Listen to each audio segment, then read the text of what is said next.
Uh,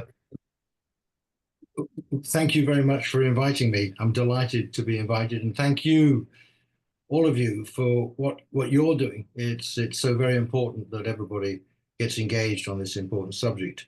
Now, as you know, Kendal Town Council held a citizens' jury on climate change, and I worked with Pete on getting that going. And I mention that because at every meeting of the Environment Committee of Kendal Town Council now, we look at the recommendations of the climate of the citizens' jury, and we monitor progress as to what we're doing against those recommendations. So I just mentioned that because it's an example of how actually citizens' juries, citizens' assemblies do actually influence what the local authorities are doing. I think you asked me here to talk about Westmorland Furness, clearly, and Pete's done a great job of describing what I do or what we do. I just would like to point out that parish councils and town councils do have a very important role to play. And so engagement with the town councils and parish councils on this issue is definitely to be encouraged. You saw that we're divided into two, Cumbria is divided into two. I won't go into that too much detail. We get our money from council tax, and I'm sure you all look forward to your council tax bill every year. And we also get money from fees and charges for renting out our halls, for our car parks, and contributions from government that reflect somewhat business rates, but not entirely. I just want to start with a bit of one of my personal experiences. A lot long ago, I was at an artistic performance by some young people. And the performance was describing their concerns about insufficient action on climate tackling change. And it was a very moving depiction by means of dance and poetry of the despair that many young people feel about the future. They're scared because they know that if we don't do more, the outlook is bleak. Sea levels are rising and will continue to rise and threaten many communities. Billions of people will be potentially without fresh water on a regular basis. Disease will spread, crops will fail, infrastructure will not stand. The increased storms, increased intensity of storms, droughts will become more common, species will become extinct, and the coral reef will die.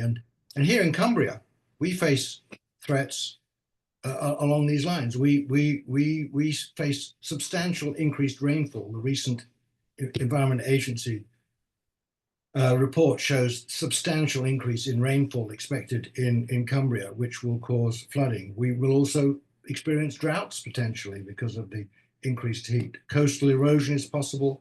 And of course, if the ocean currents do change, and they are changing, we could face drastically colder winters.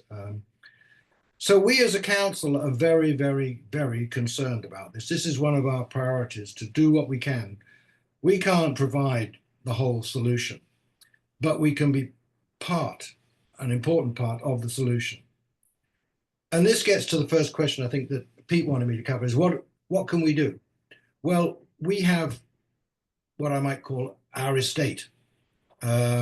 We have buildings, we have cars, we have lorries, and we are committed to decarbonising our estate by 2037.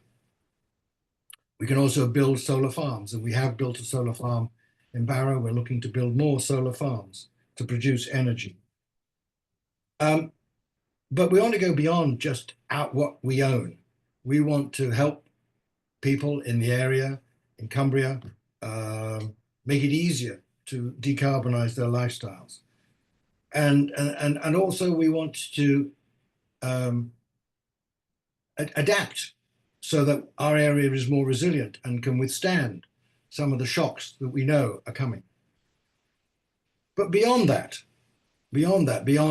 trying to mitigate climate change, be adapting to climate change, we as a council, and I'm sure Bob will share this, we want to give people hope.